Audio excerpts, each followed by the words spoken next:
апай, бүгін бізге сұхбат беруге келіскеніңізге рахмет. Ашық сұхбат болады деген үміттемін. Сізге бірінші сұрағымды қояйын. Өзіңіздің балалық шағыңыз туралы, қандай отбасында өстіңіз, сол туралы айтып берсеңіз. Менің балалық шағым Отырар ауданында өтті. Әкеміз главный экономист болды. Ауылда шешеміз негізі медучилище бітірген, енді ол кезде баяғыда әйелдерді жұмыс істетпейтін заман еді ғой. Сөйтіп жаңа бала шаға болдық. Негізі 8-9-быз ғой. Сөйтіп шешеміз үйде жұмыс істеген жоқ. Әкеміз асырады, бақты, қақты, оқытты, үшін барлығын әкеміз не қылды. Бірақ ол кісі ерте өмірден кетіп қалды, 53 жасында кетіп қалды. Мен ол кезде 1-ші курс, ағам 5-ші курс, әпшем 3-ші курс тұғын. Ең кішкентайымыз 3 жасар. Сонымен әйтеуір өсіп өндік қой енді. Бала күніңіздегі армандарыңыз қандай болды? Ол армандар қазіргі таңда орындалды ма? Бала күнімде мен мектепте жүргенде әнші болғанда қалайтындығым, мектепте жүргенде. Роза Рымбаеваның ол кезде кассета деген жоқ қой, өзі диск, домалақ диск кәдімгі сол проигрыштерге салып, соны тыңдайтынбыз. Роза Рымбаеваның дисклерін, Алла Пугачеваның ол кезде орысшаланған заман, жаңағы орыстардың нелерін, Софияның, одан кейін жаңа кімнің Мақпалдың өлеңдерін алып тыңдап, мектепте көркемөнер үйірмесіне қатысып, мен өлең айтатын тұғым. Областной жаңа нелерге барып қатысатын тұғым, өлең айтып сөйтіп жүретін тұғым. Бірақ әкем ол кезде маған ештеңе деген жоқ, ешқандай запрет қойған жоқ та. Сөйтіп мен енді ойладым енді кейін. Мен енді не қыламын ғой, кейінде не қыламын ғой, құда қаласа әртіс боламын ғой деп ойладым да. Сөйтіп 10-ші класты бітірдік, құда қаласа 10-ші класты бітіріп, әкеміз қызым міне 10-ші класты бітірдің, енді келешек мамандық таңдауың керек, мамандық таңдайтын кәмелетке толдың, жеттің деп сөйтті. Ойымда ештеңе жоқ, мен әртіс боламын. Роза Рымбаева сияқты мен әнші боламын деген ғой. Сөйтсем, папамыз ол кезде қатал ғой, ол кезде адамдардың бәрі қатал, ол кезде жаңағыдай доқ болайтын тозат деген заман еді ғой.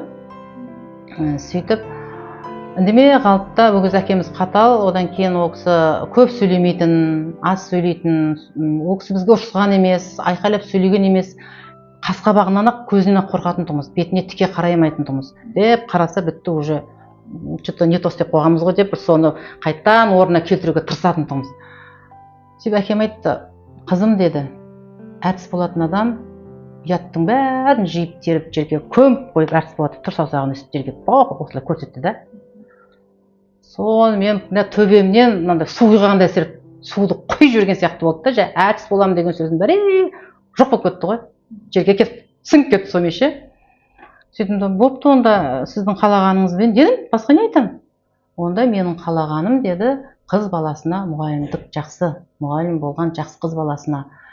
Пединс деген бар, сол жерде жақсы білім беретін орда, сол жерде физика, математика деген ең білімді, ең беделді факультет бар, соған құда қаласа түсесің деді. Сонымен қақтым, отказ жасау жоқ қой бізде. Заң ғой ол кісілердікі. Оп, мақұл дедім. Сөйтіп, міне физматқа қалай түсіп кеткенімізді білмей, осы уақытқа дейін физматта жүрміз енді. Сонда сіз бала кезіңізде физикаға, математикаға деген қызығушылық болмаған ба? Қатты қызықпағам.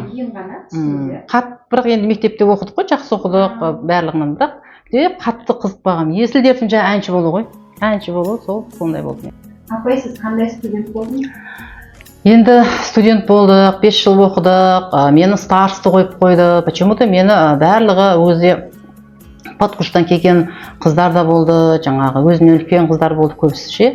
Ал сразу оқуды бітіре салып түскендер аз болды, өзімен жастар аз болды. Сөйтіп, мені старосты қойды. И жыл сайын мені старосты қояды. Сөйтсем, мен оларға ыңғайлы екенмін деп қойды. Бала болғам, әке шешеміз андайға еш уақытта басыңды кесіп аламын десе де өтірік айтпа деп тәрбиелеген де бізді. Өтірік айту деген бізде болмаған. Одан кейін үлкенді сыйла, үлкеннің алдынан кес-кестеп өтпе деп сөйтіп тәрбиелеген екен. Біз еш уақытта мен өтірік айтпағам ғой. Барды бар, жоқты жоқ, ақта қараны қара деп. Содан кейін жаңағы группаға ыңғайлы болған ба, білмеймін, әйтеуір 5 жыл сайын мені қоятын. Жыл сайын старшысын қайттан сайлап отырады ғой барлық группада. Почему-то мені қоятын. сөйтсем мені буфе дейтін, жаңағыдай буфемісіз біздің деп жаңағы менің айтқан сөздеріме, кейін қылықтарыма күлетін почему-то ше маған. Сондағындай аңқау болған екен ғой, кезде аңқау болғам, барлық нелерге тіке қабылдағам, сеніп қалғам. Бір оқиға жаңа студент кезде старс болғаннан кейін мына жерде 306-шы аудитория бар ғой, үлкен. Сол жерде 4 группа отыратын. Өзі 2 орыс группасы, 2 қазақ группасы болатын. 4 группа отыратын. Сол кезде әрқайсысынан жаңа старстан сұрайды. Олардың 120 адам отырады да, оның барлығын біртіндеп тексеру мүмкін емес. Сағаттың уақыты өтіп кетеді ғой. Содан кейін жаңағы старстан сұрайтын. Кім бар, кім жоқ деп. Сөйтіп мен тұрғанда сұранып кеткенде ағай осындай жерге сұранып кетті, магазинге сұранып кетті, бір нәрсеге сұранып кетті, прямой айта салады екен да, сұранып кетті, или осы жерде деп ондайды айта алмайды екен, жоқты жоқ, барды бар дейді екен да, өтірік айту менде жоқ та, сонда өтірік айта алмаймын да жаңағы, соны группа біледі ғой, сөйтіп группа біледі, аудиторияда отырмыз бәріміз бір кезде, Гүлбану мен бармын дейді бір студенттерім, яқтан тағы да Гүлбану мен бармын деп қояды, иә барсың ба, иә бопты деп отыра беремін. Кейін жаңа маған көрінеді екен да, кейін маған көрінбей шығып кетеді екен аудиториядан, кетіп қалады екен. Сабақ қатыспай кетіп қалады екен. Оны мен білмеймін, жаңа басында отыр, и до конца отырады деп ойлаймын да. Сөйтемін де жаңағы староста кім жоқ, кім бар десе, ағай бәрі түп түгел, бәрі бар деп айтады екен да. Сонда аналар кетіп қалады екен. Соны сол кезде маған ешқайсысы айтпады. 5 жыл сондай болған ғой. 5 жыл мен байқамағам, кейін бітіргеннен кейін 20 жыл, 25 жылдан кейін кездесуде айтты ғой. Соны маған, Гүлбану біз сен сөйтіп алдағанбыз деп ше. Ой, қызық-ай. Апа, енді сіз қазіргі студенттермен өзіңіздің студент кезіңізді салыстырып не айта аласыз? Ой, особенно жерде ғой. Қазіргі студенттер басқаша. Біздің студент кезде жаңағыдай мына не болмаған ғой. Айырмашылық қазіргі студенттер ше бұрынғыда читальняға барып оқымайды ғой.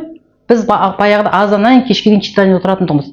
Жатоба аш, тамақ ішпей отыратындығымыз. Көздеріміздің асты көгеріп кететін. Тамақ ішпей деген қатты шаршаса адам көзінің асты көгеріп кетеді екен ғой. Бір күн сөйтіп көгеріп кеткен күндеріміз болған. Ал қазіргілер читальняға бармайды, кітап оқымайды. Тек қана мынау жақсы болды интернет деген. Барлығы дайын. Даже Алиса оқымай-ақ, Алисаға сұрақ қоясың, сол жауап бере береді. Ағылшын оқиды, жаттап алады, айтып береді, ертеңіне қайтып тұрасың, ұмытып қалады. Память қалмайды да мына жерінде. Ол үшін кітап оқу керек. Университетті бітіргеннен кейін алғашқы жұмыс орныңыз қандай болды? Мектепке барып жұмыс істедім. Мектепте мұғалім болып істедім. Алғашқы жұмыс мектепте. 7 жылдай мектепте мұғалім болдым. Алғашқы мектебімде тұрмысқа шыққан жерімде мұғалім болып 7 жыл істедім. Алғашқы оқушыларыңыздан қалған естеліктеріңіз? Оқушыларым әртүрлі оқушы болды ғой енді. Өзім жаспын оқушылар сияқты болып тұрғам ол кезде. Өзі оқушылардың қалай өзіңіздің айтқаныңыз? Бір оқушы болды, сабаққа келді, қарасам сақал мұрт өсіп кеткен, джинсы киіп алған тұтына. Обычно олар мектепте сақал мұрт өсірмейді ғой, кәдімгі костюм шалбармен келеді ғой. Ал бұл ең соңғы партада отырып алған, отырысы мынандай, лай отырады да жаңа. 10 класс ғой, 10 класс, өзінде жап-жаспын. Сөйтіп, бәрі кетіп қалғаннан кейін сабақ сұрасам айтпайды, бірақ мектептің директоры айтып қойды маған, ол бұзық, оған әуре болмай қойды, ол айтқанын тыңламайды, бәрі деп сөйтті да, үшін ол маған жамандап тастады жаңағы баланы. Енді әр адамның өзінің жақсы қасиеті мен жаман қасиеті бірге жүреді ғой. Бір адамның барлығын жамандап тастауға болмайды. Ол жаман деген адамның өзінің бір жақсы қасиеті болады адамға деген. Сөйтіп өзім жайлап бардым да, барлық кетіп қалған екен, оқушылар кеткен екен, қасына барып отырдым. Қаһар дедім, сен неге өйтесің, сабақ оқымайсың дедім, сен келешегің, осының барлығын сен қазір жассың, білмейсің, кейін келешекте сен наның осы дедім, қазір сабақты нашар оқысаң, білім аламай қалсаң, өзің қор боласың, кейін тағы семья асырауың керек, бала шаға болады деп, олардың бәрін алып кету үшін білім керек, әп-әдемі баласың деп мақтадым да енді. Әп-әдемі баласың ғой сен, саған костюм шалбар кисе прям әдемі жарасады дедім да, костюм шалбар кисең әдемі жарасады, өзің де әп-әдемісің, просто мына жерлерді сәл алсаң болды деп жылы сөйледім да оған, ешқандай айқайлап, ұрсып неғылған жоқпын. Сол ертеңіне мен өзім танымай қалдым сол баланы. Ертеңіне сақал мұрты жоқ, костюм шалбар келген, еще мен айтайыншы апай деп отыр ғой. Өмір сабақ айтпайтын, өмір сабақ сұра, ешкім оған не қылмайтын. Мектептің директоры жағынан айтқан ғой, одан сабақ та сұрап әруем қой, келіп кеткеніне ұрсамыз деп сөйтсек, бәрі жамандайды да. Содан кейін бала не қылады екен де, жаңағы ашылмайды екен де, бәрі жамандаған екен, сол жаман болып жынына келіп жүре береді да. Ашу керек ондай балдарды, мысалы жаман дей берген сайын жаман бола береді. Ал жылы сөйлесең жыланнан шығады деп, ол бала өзіне жылы сөйлегенді ұнатады екен. Ешкім жылы сөйлемеген, әке шешесі жылы сөйлемеген, барлығы сен жамансың, сен оқымайсың, сен бұзықсың, сен андайсың деген екен, уже өзі тастап жіберген да. Сөйтіп сондай жағдай болды. Сол кезде мектептің директоры, завучтың бәрі таңғалды ғой. Бәрі таңғалып, маған не болды, шок болды, бәрі таңғалып. Ол кезде шашым каре, маған бір замечание айтқан олар, шашым каре ғой, бүйтіп не қыламын, жап-жас біз каре әйтеміз, жаңағы кішкенеміз енді. Сабақ түсіндіріп жатқан кезде жаңағы оқушылар көбінесе сіздің шашыңызға қарап отырады. Сондықтан шашыңызды жөндеңіз, басқаша қылыңыз деп сондай замечание айтты маған. Неше жасыңызда тұрмыс құрдыңыз? Мен 22 жасында тұрмыс құрдым. Как раз 5 жыл оқып, жазда тұрмысқа шықтым. 22 жасында. Жұмыспен отбасыны бірге алып жүру қиын болған жоқ па сізге? Енді қиындығы да бар, қызығы да бар. Енді оңай деп айтпаймын, оңай емес. Бала шағамен бірге алып жүру. Жолдасыңыз көмектесті ме сізге? Құдайға шүкір, жолдасым керемет. Барлық жағынан жолдасым көмек береді, көмектесіп келе жатыр. Құдайға шүкір, ол жағынан бір не бар ғой, мамандықпен жаңағы жар таңдаудан жаңылыспа дейді ғой. Бұл жерде енді жар таңдаудан жаңылысқан жоқпын, мамандық таңдаудан жаңылыстым да, бірақ енді өкінбеймін. Өкінбеймін, Құдайға шүкір, жақсы. Сізді оқушылар қатты ашуландырған кездер болды ма?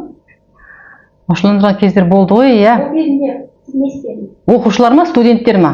Оқушылар да, студенттер. Студенттер болды. Оқушылар енді ашуландыра қойған жоқ. Оқушылар өйткені ойымда жоқ оқушылардың. Студенттердің ашуландырғаны, енді мына жерде лаборатория кабинеттері көп. Ол лаборатория кабинеттерінің ішінде барлық құрал жабдықтар менің мойнымда болған екен. Қатты жаның ашып, өз үйіңде өзіңнің жаңағы мебельдеріңе қалай қарасаң, жаның ашып. Мен де осы универдің нелеріне сондай жаным ашып қараймын да. Просто жаңағы құрал жабдықтар өте қымбат болған екен. Кейбір студенттер сол құрал жабдықтың алдына өздерінің сумкаларын қойып қояды, өздерінің жаңа киімдерін қойып қояды. Ал ол сумкаларын алған кезде, ол сумканың бауы бар ғой, ілініп бір прибордың үстіне ілініп қалып жерге түссе, ол прибор қайттан іске қосылмайды. Сондықтан мен шырылдап қатты ұрысқан күндерім болды студенттерге. Жастарға қарап отырып, мен де жас болсам, осы нәрсені басқаша істер едім деген ой келді ме? Жастарға қарап отырып осы нәрсені ма? Студенттерімізге қарап отырып, немесе өзіңіздің қайраткерлеріңіздің арасында жас мамандарына қарап отырып. Мен ойлаймын, негізі адам өзінің қалаған мамандығына түссе, сол мамандығын сол 5 жылдың ішінде, 4 жылдың ішінде анық, қанық, егжей-тегжейлі зерттеп біліп, оқыған армандаймын да. Сондай болса екен деймін. Егер де мен өзім солардың орнына қоятын болсам, мен енді қайттан өмірімді қайттан кері не алатын болса, мен сол бәрібір сол әншілік мамандықты қалар едім да. Соның деңгейіне, соның түбіне жететін едім деп қоямын. Яғни сіз физика мамандығын таңдамағанда, сіз әнші болар едіңіз? Әнші болар едім, иә. Сіздің хоббиіңіз қандай? Менің хоббиім қол бос кезде жаңағыдай өлең айту, ән айту. И өзім кішкентай балдарды жақсы көремін. Көбінесе сол немерелеріммен уақытымды көп бөлемін, кішкентай немерелеріммен. Онда қазір сізге бір қолға салайық, сізге ән айтып берсеңіз. Ойба. Иә. Енді әнші таппай қаласың, әшейінде әнші көп, айтады дегенде ән таппай қаласың. Енді мен анамызды сағынып жүрміз қазір. Анамыз туралы өлең айтып берейін. Мереке күніңмен қарсы алам өзіңді, сәбилік сезіммен арнаймын сөзімді, көргенше алаңымын, аңсаймын толғанам, қабыл алып алаңның сәлемін жолдаған. Көргенше алаңымын, аңсаймын толғанам, қабыл алып алаңның сәлемін жолдаған. Болды ма? Рахмет апай, өте керемет. Қайтесің айта беремін. Енді сұрақтарымызды әрмен қарай жалғастырайық. Егер сіз өміріңізді бір сәтте қайта баратын болсаңыз, қай жерін өзгертер едіңіз өміріңіздің? Қай тұсын өзгертер едіңіз? Өмірімді кездеріңіз болды ма? Не ғой? Біз әкемізден ерте айырылдық, шешеміз де кетті ғой енді. Сол мектепте жүрген кезде әкеміз, шешеміз болды қасымызда. Сол кезде әкеммен көбірек сырласар едім, көбірек әңгіме айтар едім, ойымды. Апама да шешеміз көбірек сырласып, ойымызды айтар едік деген бар да. Ол кезде ашылып біз сөйлесе алмадық, ашылып біз айта алмадық. Ол кезде жаңағыдай сәл қатал болды, қыз деген осындай болу керек деген сондайдан біз сәл не өстік андай. Қаталдықта өстік та енді, емін еркін, қазіргі қыздар мысалы, қазіргі жастар емін еркін ғой. Біз ондай болмадық енді. Өйткені сондай заман болғаннан кейін көп нәрсені әкеме, шешеме айта алмадым. Негеден қайтып барсам, соның бәрін айтар едім деген ой бар. Өзіңізді 3 сөзбен сипаттап берсеңіз. Мен бақытты жанмын. Өзіңіздің 3 түрлі қасиетіңіз. Құдайға шүкір, деніміз сау, еліміз, жеріміз тыныш, әйтеуір жеп отқан нанымыз бар, әйтеуір киіміміз бар деген сияқты, ешкімнен кем емеспіз. Главный денсаулық бұл өмірде. Семьяда әйтеуір бала-шаға өсіріп, өндіріп отырмыз. Ұлды ұяға, қызды қияға деген сияқты. Күйеуіміз қасымызда, коллектив керемет. Одан артық адамға не керек деп қояйын да. Өзіңіздің 3 түрлі қасиетіңізді айтсаңыз. Мен өзім мынандаймын. Мен тез ашуланам, жүрекке тез алам, бірақ тез жазылам. Қайтым тез да, ашуланып, бір апта, 2 апта жүрмеймін да. Одан кейін жаңағыдай сәл көп сөйлеп қоям, жаңағы тіке айтып қоям, біреудің кемсітін көріп тұрсам, соны айтқым келіп тұрады. Сондай қасиеттерім бар. Ашықпыз да енді, ашықпыз, жаңағы күліп ойнап жүрген қалаймыз да, көңілденіп, күліп ойнап жүргенді қалаймыз. Физикада қандай да сіздің өміріңізде 100% сәйкес келеді? Мен өзім мысалы біреу сыйласа сыйлаймын да, сыйламаса сыйламаймын. Енді бұл жерде ол жаңағы Ньютонның 3-ші заңына сәйкес келіп тұр ғой деп. Какой ответ, такой привет деген сияқты. Енді жақсы қатынас болса жақсы көрем, жақсы қатынас болмаса мен де сондай не қылмаймын, жақсы қарамаймын, сондай. Сіздің ойыңызша бақыт дегенді қалай түсінесіз? Бақыт деген біріншіден заман тыныш болса, соғыс болмаса, ашаршылық болмаса. Екіншіден жанұяң аман есен болса, бала-шағаң аман есен. Үшіншіден істеп жатқан коллективің де абыройлы болсаң. Төртіншіден өзің денсаулығың жақсы болса, болды ғой, сол бақыт. Одан артық қандай бақыт керек адамға? Апа, енді біз кішігірім бір ойын ойнасақ. Мен сізге қазір сұрақтар қоямын, сіз маған жауапты тек қана бір ғана сөзбен айтасыз, иә? Жауап бересіз. Бір ғана сөзбен. Физика бұл сіз үшін өмір. Ғылымдағы кумиріңіз кім? Ғылымдағы кумирім осы университет бойынша ма? Жалпы. Университет бойынша. Ол кісі қайтыс болып кеткен Абдулла ағай Арипов. Ол қандай адам? Ол кісі өте қатал кісі болған, өте білімді, одан кейін өте андай шыншыл кісі болған. Соғысқа қатысқан үлкен кісі ғой енді, қайтыс болып кетті. Осы физика кафедрасының қалаушысы, бірінші заведующий болған, заведующий кафедра болған, осы физика кафедрасын ашқан. Сүйікті кітабыңыз қандай? Ботагөз романы. Хоббиіңіз? Хоббиім жаңағы ән айту, би билеу. Мұғалім болу дегеніміз не? Мұғалім болу деген ол үлгі болу ғой, үлгі болу. Лабораториядағы ең ерекше тәжірибеңіз? Лаборатория ең ерекше тәжірибелердің әрқайсысының өзінің ерекшелігі бар да. Әрқайсысы. Өзіңіз қатты жақсы көретініңіз? Лабораториялық жұмыстың қайсысы өзіңізге қатты жақын?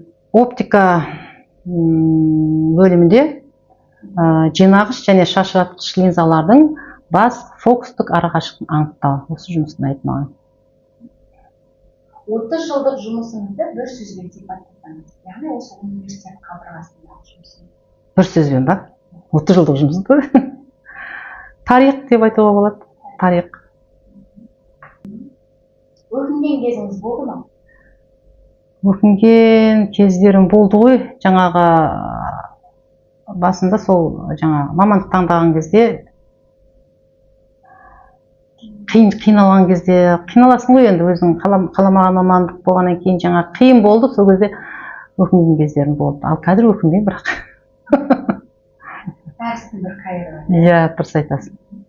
Енді біз кафедрадағы әрнеше жеке-жеке мен ат жөнін айттым. Алматов Жүсіп ағай туралы айтып Жүсіп ағай ол кісі өте білімді, ерінбейтін кісі, адал, сабақты адал өтеді. Осы студенттерге әйтеуір кішкентай болса да миында қалса екен деп, тәжірибесін болсын, есебін болсын, лекциясын болсын, аямай ерінбей түсіндіретін кісі. Нәлтаев Әзірет ағай туралы айтсаңыз. Әзірет ағай да ол кісі білімді кісі,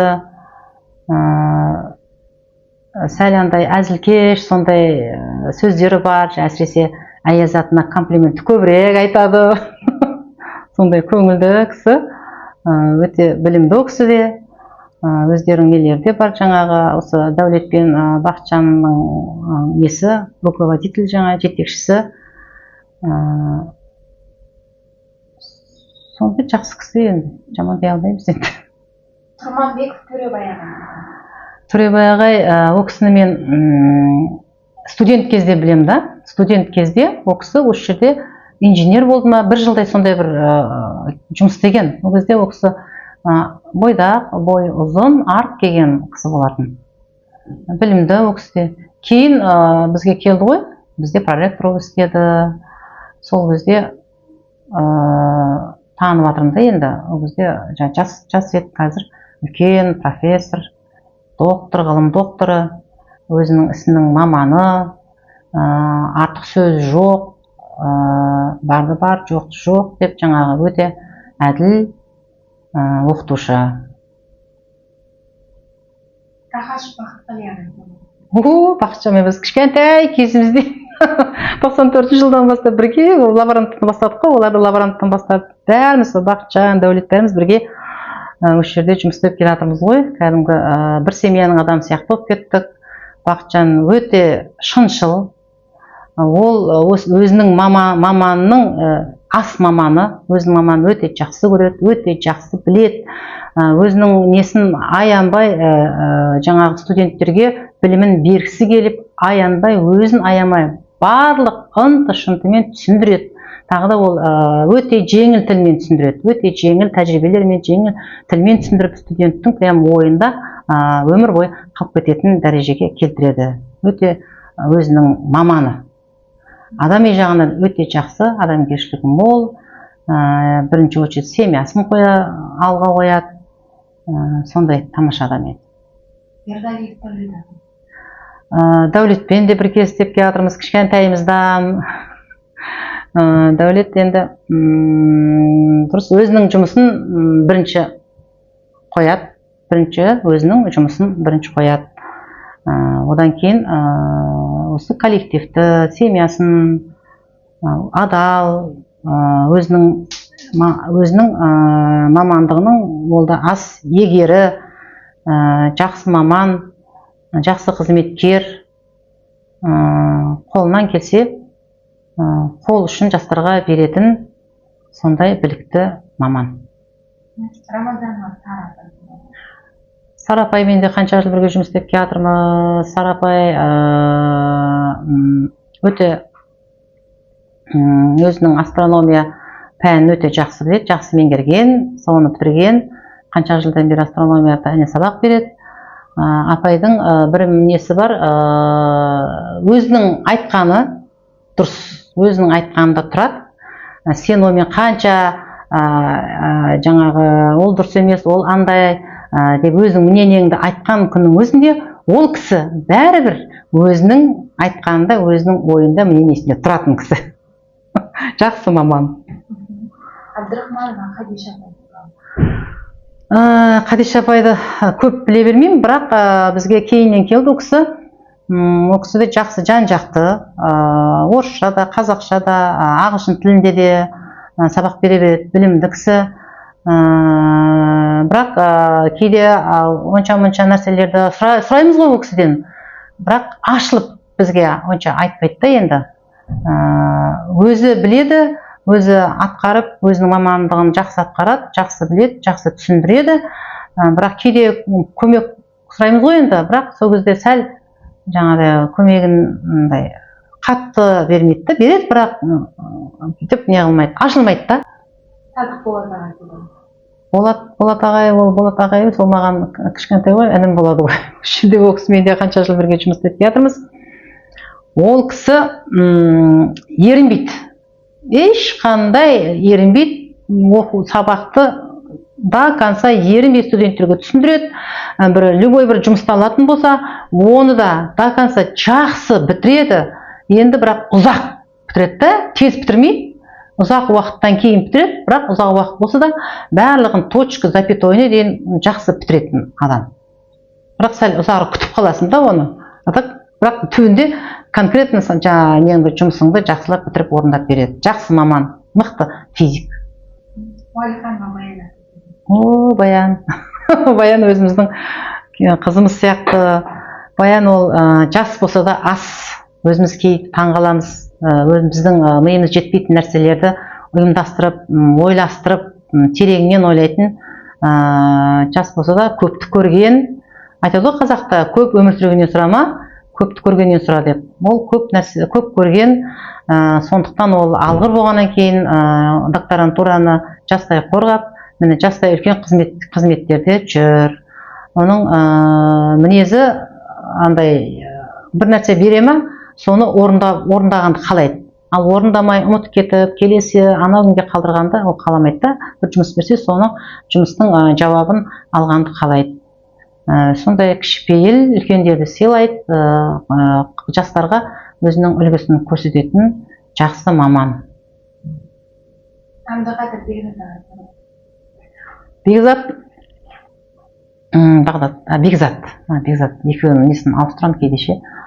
Бекзат ол өте жас болса да білімді, мінезі салмақты, бір нәрсені айтатын болса ойланып, толғанып, жан-жағын бәрін өлшеп айтатын жас болса да өте жақсы маман. Келешекте ол жақсы бір қызметте отырады деп ойлаймын. Өйткені білімі жақсы, мінезі де жақсы, салиқалы, салмақты. Эльмира.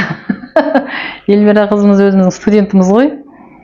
Эльмира алғыр, мінезде жақсы,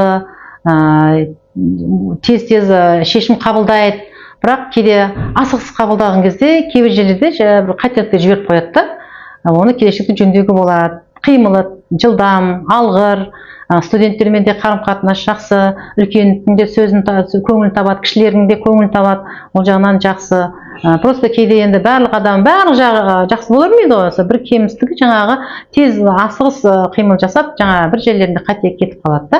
Құдай қаласа ол болашақта жөнделеді деген үміттеміз.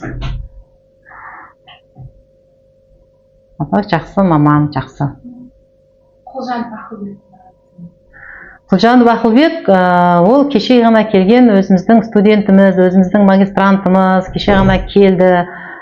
Келе салысымен инженерлік жұмысын жақсы атқарды, өте керемет, салиқалы, салмақты, ол да бір нәрсені айтатын болса ойланып толғанып жаңағы дұрыс шешімін айтады. Артық сөзі жоқ, салмақты бала.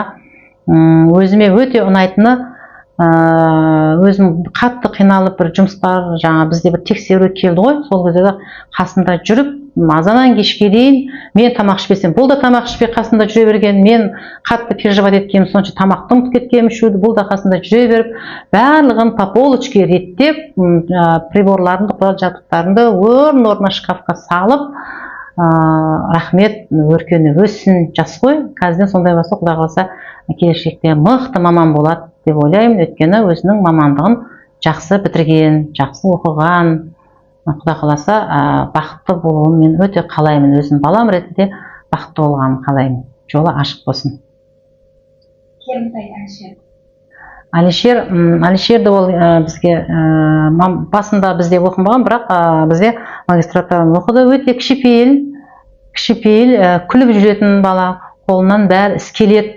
Өзі базовый мамандығы физик болмаса да, физиканы жақсы меңгерген, жақсы білет, любой жаңағы приборларымыз бұзылып қалса соны жөндейді.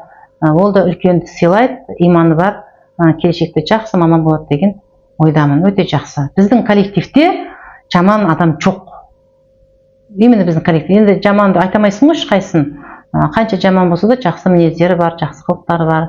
Өзім осы коллективте істеп келе жатқаныма 30 жыл болды. 30 жылдың ішінде осы коллективтен жаман нәрсе көрген емеспін, жаман адам көрген емеспін. Бәрі кішіпейіл. Енді любой семья, бұл да біздің екінші жанұямыз ғой. Любой жанұяда кеселер табаяқ сылдырламай болмайды деп, ондай нәрсе болады. Бірақ в основном негізгі бұл коллектив өте жақсы. Бұл қара шаңырақтың өзі керемет қара шаңырақ. Осы қара шаңырақ келгелі мен Құдайға шүкір үй алдым, жер алдым, өсіп жатырмыз, өніп жатырмыз, осы бала шағаны асырап, міне осындай дәрежеге жетіп отырмыз. Мен разымын осы қара шаңыраққа, коллективіме разымын. Енді біздің коллективке Жанар дейтін бір жақсы қыз келді. Құдайға шүкір, осы біздің коллективге келгелі, біздің бір папкалеріміз сәл шаршап қалған еді. Сол папкалеріміздің барлығын ішін бәрін түгелдеп, реттеп, сыртын ішін реттеп қойды. Қай уақытта барып жұмыс не қылсаң, күліп, жүгіріп, әйтеуір алдынан шығып, барлық жұмысын орындап береді. Ол да семейный адам, уже екі кішкентай болса, жас болса да екі бала шағасы бар. Бала шағасын да алып жүр, бұл жақта да алып жүреді. Кішіпейіл, өте білімді. Құдай қаласа, бұл Жанар қызымызға да алда магистратураға түсіп, өзінің арманы орындалып, арғарап докторантураға түсіп, керемет ұстаз, мұғалім болуына шын жүректен тілектеспін. Жолы ашық болсын. Жақсы. Бір бүгін интервьюімізге өте ашық сұхбат болды. Рахмет.